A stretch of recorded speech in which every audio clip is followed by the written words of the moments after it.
Setelah Perang Dunia Kedua berakhir, dunia menyaksikan para dokter Nazi diadili di Nuremberg. Kejahatan medis diungkap dan etika kedokteran global lahir dari ruang sidang. Tapi di Asia, sebuah kejahatan serupa berjalan tanpa pengadilan. Unit 731 Angkatan Darat Kekaisaran Jepang mengakui eksperimen manusia, pembuatan senjata biologis, dan membunuh para saksi serta penyintas. Pengakuan itu tertulis, terdokumentasi, dan disimpan dalam arsip superrahasia Amerika Serikat. Tapi, tak satu pun pengakuan pernah masuk ke ruang sidang. Kenapa ada standar ganda terhadap dokter Nazi dan Unit 731 Jepang? Apakah Amerika Serikat sengaja menutup-nutupi dosa Jepang?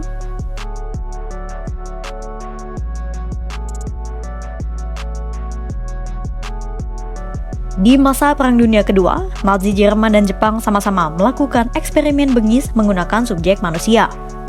Bedanya, banyak penyintas kamp konsentrasi Nazi dibebaskan hidup-hidup untuk memberikan kesaksian dan dokter-dokter Nazi diadili serta dihukum oleh Amerika Serikat. Sementara Unit 731 Jepang memilih untuk melenyapkan semua tawanannya dan menghanguskan sebagian besar dokumen untuk menghilangkan bukti. Inilah yang menjadi pertanyaan. Kenapa para peneliti Unit 731 Jepang tidak diadili oleh Amerika Serikat? Walau sebagian besar dokumen Unit 731 dibakar dan dilenyapkan oleh Jepang, bukan berarti sama sekali tak ada bukti soal kejahatan mereka. Di era sekarang, sejumlah pengakuan dan dokumen bukti kejahatan perang Unit 731 sudah diungkapkan. Salah satunya pengakuan tertulis Komandan Unit 731, Masaji Kitano, yang dirilis pemerintah Cina pada tahun 2021. Pengakuan itu Kitano tulis ketika ia diinterogasi oleh militer Amerika Serikat di Fort Detrick dan Cina merilis salinannya, sementara yang asli disimpan Washington. Dalam pengakuan itu, Kitano membeberkan soal pemimpin Unit 731, Shiro Ishii, misi, komposisi, studi, dan senjata perang biologis buatan Unit 731. Pengakuan Kitano itu mungkin salah satu pencapaian terbesar Amerika Serikat untuk mengungkap kejahatan Unit 731. Karena Amerika Serikat sudah berkali-kali mengirim utusan mereka ke Jepang untuk menyelidiki soal Unit 731 dan hampir semua upaya itu gagal. Howard Brody dan rekan-rekannya telah merilis jurnal tentang Unit 731 berjudul US Response to Japanese Wartime Inhuman Experimentation After World War II. Dalam tulisan itu dipaparkan sejumlah upaya Amerika Serikat mengulik kejahatan perang Unit 731. Pertama, ada ahli bakteriologi Letnan Kolonel Murray Sanders yang datang ke Jepang pada September hingga Oktober 1945. Tapi Sanders ditipu oleh penerjemahnya, Letnan Kolonel Ryoichi Naito, yang pernah bertugas di Unit 731, dan narasumber Jepang lainnya yang mengelak adanya kejahatan perang dalam Unit 731. Kedua, ada Letnan Kolonel Arthur T. Thompson yang pergi ke Jepang pada Mei 1946 dan pulang dengan tangan kosong meski telah menemui Jenderal Shiro Ishii, pemimpin Unit 731.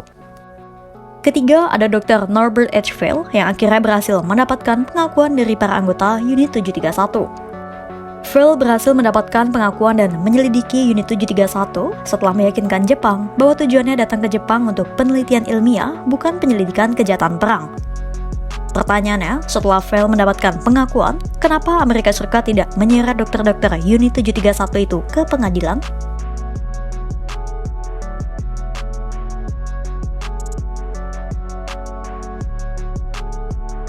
Dr. Norbert H. Vail akhirnya menjadi ilmuwan Amerika Serikat pertama yang mengetahui kejahatan perang Unit 731 secara langsung.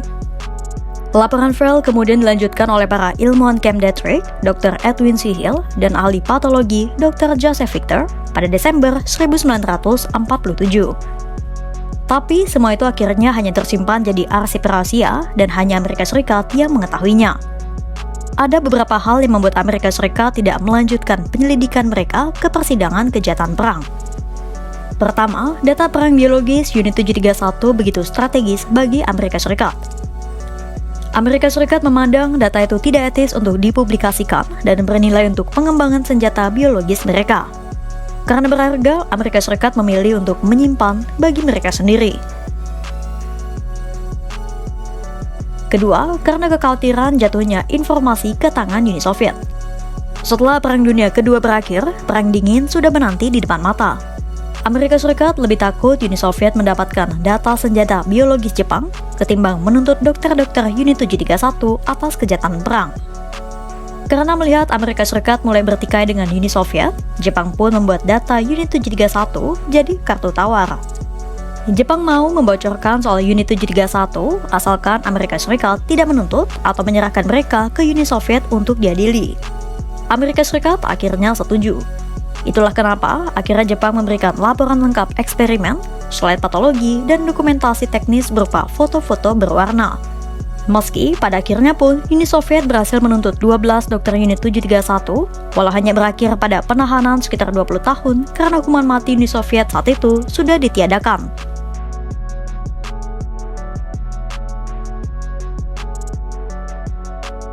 Ujung dari kisah penyelidikan Amerika Serikat terhadap Unit 731 seolah jadi standar ganda jika disandingkan dengan pengadilan dokter-dokter Nazi. Karena ada beberapa perbedaan besar antara Unit 731 dan kasus Nazi. Di kasus Nazi, ada figur seperti John W. Thompson dari Amerika Serikat yang menjadi tokoh kunci di balik layar persidangan dokter Nazi. Dia mengubah eksperimen medis tidak etis dari pelanggaran profesi jadi kejahatan perang. Dia juga yang memastikan bukti dikumpulkan untuk pengadilan dan meletakkan dasar etika global melalui kode Nuremberg. Tapi di kasus Unit 731, Amerika Serikat justru memblokir penuntutan dan memisahkan investigasi ilmiah dari kejahatan perang. Selain itu, di kasus Nazi, banyak penyintas yang bebas dari kamp konsentrasi dan menjadi saksi fisik serta bisa memberikan testimoni publik. Sementara di Unit 731, Jepang membunuh semua subjek eksperimen, menghancurkan saksi, dan menghilangkan bukti hidup. Itulah kenapa kasus Unit 731 dan Nazi tampak seperti standar ganda. Hingga kini, kejahatan perang Unit 731 tetap tercatat dalam arsip rahasia, bukan dalam putusan pengadilan. Amerika Serikat memilih menyimpan data eksperimen manusia Jepang demi kepentingan strategis dan keamanan nasional di tengah awal Perang Dingin. Keputusan itu membuat para dokter Unit 731 terhindar dari pertanggungjawaban hukum, berbeda dengan nasib dokter-dokter Nazi di Nuremberg. Hingga puluhan tahun kemudian, kasus Unit 731 masih menyisakan pertanyaan besar tentang keadilan, etika, dan standar ganda dalam penegakan kejahatan perang. Kira-kira sejarah apa lagi yang menarik untuk dibahas? Tulis di kolom komentar ya!